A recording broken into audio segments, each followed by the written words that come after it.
नमस्कार मित्रांनो, आनंद मंत्र यूट्यूब चॅनलमध्ये आपलं स्वागत आहे. मित्रांनो, आज आपण काही अडचणींच्या संदर्भात बोलणार आहोत. अडचणी त्या ज्या आपल्या दैनंदिन जीवनात ज्या काम करताना थोडा संघर्ष करायला लागतो त्याबद्दल नाही, पण त्याच्यापेक्षा जास्त ज्या ॲबनॉर्मल लेवलला असतात, की ज्या सामान्य नाही आहेत, एक्स्ट्रा अडचणी ज्याला म्हणता येईल आपल्याला, की नॉर्मल प्रयत्न करून लोकांची नॉर्मल कामं होतात, पण आपण खूप प्रयत्न करूनही आपली कामं होत नाही आहेत. अशा पद्धतीच्या अडचणींचा थोडासा शोध घेण्याचा प्रयत्न करू. असं कधी झालंय का की आपण खूप मेहनत घेतोय पण जे यश मिळायला पाहिजे ते मिळतच नाहीये? आपल्या आजूबाजूला काही जणांना कमी प्रयत्नात जास्त यश मिळतं, तर काहींना प्रचंड संघर्ष करावा लागतो. यामागे नक्की काय कारणं आहेत? चला आज तेच सोप्या भाषेत समजून घेऊया. हा प्रश्न खरं तर आपल्यापैकी प्रत्येकाला कधी ना कधी पडतोच. जेव्हा आपण बघतो की आपली क्षमता सारखी आहे, आपण कष्टही तेवढेच घेतोय, पण तरी परिणामांमध्ये जमीन अस्मानाचा फरक आहे, तेव्हा मनात निराशा येणं खूप स्वाभाविक आहे. आणि ही भावना खूपच सामान्य आहे, नाही का? असं वाटतं की आपल्याच मार्गात काहीतरी वेगळे, न समजणारे अडथळे येत आहेत आणि बाकीचे मात्र अगदी सहज पुढे जात आहेत. आपण जेवढे प्रयत्न करतोय त्याचं पूर्ण फळ मिळत नाहीये आणि मग मनात एक प्रकारची अस्वस्थता घर करू लागते. पण ही अस्वस्थता ओळखणं हेच बदलाच्या दिशेने टाकलेलं पहिलं पाऊल आहे. चला मग आता बघूया की आयुष्यातल्या समस्यांना सामोरं कसं जायचं. त्यासाठी एक सोपा मार्ग आहे, त्यांना 2 प्रकारांमध्ये विभागणे. हे वर्गीकरण खूप महत्त्वाचं आहे, कारण ते आपल्याला आपली ऊर्जा कुठे लावायची हे शिकवतं. बघा, काही गोष्टी असतात ज्या आपल्या नियंत्रणाबाहेर आहेत, जसं की आपला भूतकाळ, आपलं जन्मस्थान. या गोष्टी आपण बदलू शकत नाही, त्यामुळे त्यांना स्वीकारण्यातच शहाणपण आहे. पण दुसरीकडे कमी पगार किंवा व्यवसायातला कमी नफा यांसारख्या गोष्टी जर आपल्याला मान्य नसतील, तर त्या नक्कीच बदलता येतात. हे एक साधं पण खूप शक्तिशाली सूत्र आहे. हे आपल्याला शिकवतं की आपली शक्ती कुठे वापरायची. ज्या गोष्टी बदलू शकत नाहीत त्यांच्यावर विचार करून ऊर्जा वाया घालवण्यात काहीच अर्थ नाही. पण ज्या गोष्टी स्वीकारता येत नाहीत त्या बदलण्यासाठी पूर्ण प्रयत्न करायला हवेत. पण थांबा, काय बदलायचं हे ठरवल्यानंतर सुद्धा एक अजून मोठा प्रश्न उभा राहतो, एक गहन रहस्य, आणि ते म्हणजे प्रयत्न आणि परिणाम यांच्यातल्या नात्याचं. हे बघा, इथे हा विरोधाभास अगदी स्पष्ट दिसतोय. विचार करा, 2 व्यक्ती, सारखीच मेहनत, सारखीच हुशारी, दोघांचे प्रयत्न अगदी सारखे, तरीही एकाला भरभरून यश मिळतंय आणि दुसरा मात्र मागेच राहतोय. असं का होतं? आता वाटेल की याचं उत्तर विज्ञान देईल, पण गंमत अशी आहे की याचं उत्तर केवळ तर्कशास्त्र किंवा विज्ञानात सापडत नाही. विज्ञान सुद्धा हे मान्य करतं की काही गोष्टी मानवी नियंत्रणाच्या पलीकडच्या आहेत.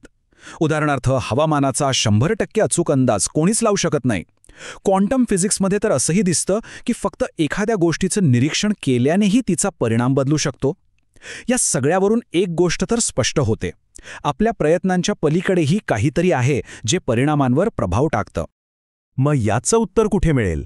तर ते मिळतं आपल्या प्राचीन ज्ञानामध्ये, जिथे आयुष्याच्या परिणामांचं स्पष्टीकरण देण्यासाठी 2 महत्त्वाच्या संकल्पना मांडल्या आहेत. पहिली शक्ती आहे स्वभाव. सोप्या भाषेत सांगायचं तर स्वभाव म्हणजे आपलं आतलं जग, आपली नैसर्गिक क्षमता, आपली मानसिक आणि शारीरिक ताकद, आणि या सगळ्याचा वापर करून आपण जे प्रामाणिक प्रयत्न करतो ते सगळं म्हणजे आपला स्वभाव. हा तो भाग आहे जो पूर्णपणे आपल्या हातात असतो. आणि दुसरी शक्ती आहे प्रभाव. आता जर स्वभाव हे आपलं आतलं जग असेल, तर प्रभाव म्हणजे बाह्य घटक. ह्या गोष्टी आपल्या थेट नियंत्रणात नसतात. अनेकदा याचा संबंध आपल्या मागील कर्मांशी जोडला जातो, आणि हीच ती शक्ती आहे जी आपल्या प्रयत्नांना अंतिम रूप देते. म्हणजे बघा, यशाचं सूत्र एकदम सोपं आहे. आपले प्रयत्न म्हणजे स्वभाव, अधिक बाह्य घटक म्हणजे प्रभाव, आणि या दोन्हींची बेरीज म्हणजेच आपला अंतिम परिणाम.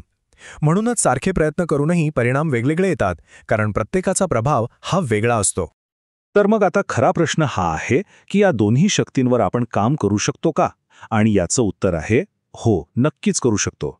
यासाठी एक व्यावहारिक मार्ग उपलब्ध आहे. यासाठी एक त्रिसूत्री दृष्टिकोन आहे जो आपण वापरू शकतो. यातला पहिला टप्पा आहे कर्माचं संरेखन, म्हणजेच आपल्या प्रभावाला सकारात्मक बनवणं. दुसरा टप्पा आहे काही विशिष्ट उपाय आणि उपासना जे अडथळे दूर करायला मदत करतात. आणि तिसरा आहे मॅनिफेस्टेशन,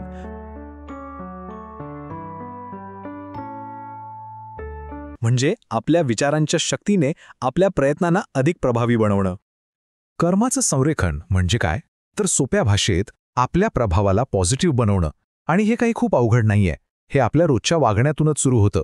जसे की प्राण्यांवर दया दाखवणं किंवा आपल्या हाताखाली काम करणाऱ्या लोकांशी आदराने वागणं, या छोट्या वाटणाऱ्या गोष्टींमधूनच एक मोठा सकारात्मक प्रभाव निर्माण होतो. आता वळूया स्वभावाकडे, म्हणजे आपल्या स्वतःच्या प्रयत्नांकडे. या प्रयत्नांना आपण सुपरचार्ज कसं करू शकतो? तर त्यासाठी सेल्फ सजेशन सारख्या मानसिक तंत्रांचा वापर करता येतो.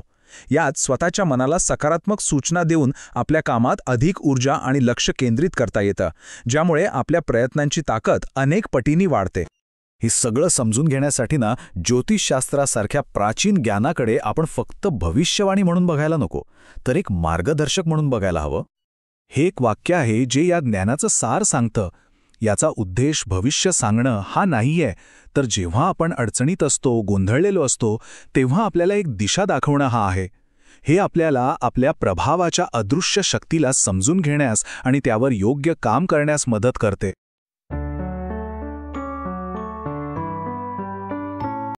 मित्रांनो, ही लिंक अशी तुम्हाला मिळेल. इथे तुम्ही लिंकवरती क्लिक केलं की अशी विंडो ओपन होईल. इथे तुमच्यासमोर फॉर्म आलेला आहे पहा, ग्रहभाव नक्षत्र सेल्फ असेसमेंट आनंद मंत्र. इथे फक्त तुम्हाला तुमचे डिटेल्स भरायचे आहेत, नाव, ईमेल ॲड्रेस, फोन नंबर वगैरे. ते जे सेक्शन्स दिले ते सगळे तुम्ही क्लिक करण्याची गरज नाही. तुम्हाला जे ॲप्लिकेबल होतात तेवढेच फक्त क्लिक करा आणि बाकीचे सरळ सोडून द्या. आणि जे तुम्हाला गरजेचे वाटतात तिथे क्लिक करून खाली सबमिटवरती क्लिक करा. जे दोष सापडतील जर काही असले तर ते तुम्हाला 2 दिवसाच्या आत कळवले जातील. बेसिक त्याबद्दल चांगले योग असतील तेही कळवले जातील, राजयोग किंवा जे महत्त्वाचे योग आहेत ते धनयोग वगैरे ते कळवले जातील. आणि जर त्या संदर्भात काही तुम्हाला पुढे त्याचे रेमेडीज वगैरे करायचे असतील तर त्याचा फक्त चार्ज होईल. बाकी हे फ्री आहे, तर ह्याचा तुम्ही जरूर लाभ घ्या. असा हा फॉर्म आहे. हे बघा, इथे असं खाली प्रत्येक आपले जे प्रॉब्लेम्स आहेत ते दिले, जसं which areas of life are you facing challenges in, career, job, business, money saving, relationship, marriage. याच्यामध्ये एक क्लिक करा. इथे no growth for 6 months despite effort. आता हे दशमस्थानाच्या संदर्भात असतं, तर तुम्ही यापैकी जे तुम्हाला योग्य वाटेल, मल्टिपल असेल किंवा यातलं काही नसेल, हे पूर्ण ओमिट केलं आणि पुढे गेलात तरी चालेल. हे बघा, इथे मनी फायनान्सच्या संदर्भात आहे, पुढे रिलेशनशिप मॅरेजच्या संदर्भात आहे, नंतर चिल्ड्रन, स्टडीज, क्रिएटिव्हिटी संदर्भात आहेत. फक्त प्रॉब्लेम जर तुम्हाला हा तुमच्या बाबतीतला वाटत असेल तर क्लिक करा, अन्यथा तुम्ही तसेच पुढे जा. आणि हे सगळं झाल्यानंतर खाली फक्त तुमचे डिटेल्स, परत व्हॉट्सअप नंबर वगैरे तुमचा फिलअप करायचं आहे, नाव फिलअप करायचं आहे आणि बस सबमिट बटन इथे येईल तुम्हाला, त्याच्यावरती सबमिट करा आणि 2 दिवसात तुम्हाला रिप्लाय मिळून जाईल. तर जाता जाता एक विचार मनात नक्की येतो, ज्या गोष्टींना आपण आयुष्यातले अडथळे समजतो ते खरंच फक्त अडथळे आहेत की एक नकाशा आहेत जो आपल्याला योग्य मार्ग दाखवण्यासाठी आपली वाट पाहतोय?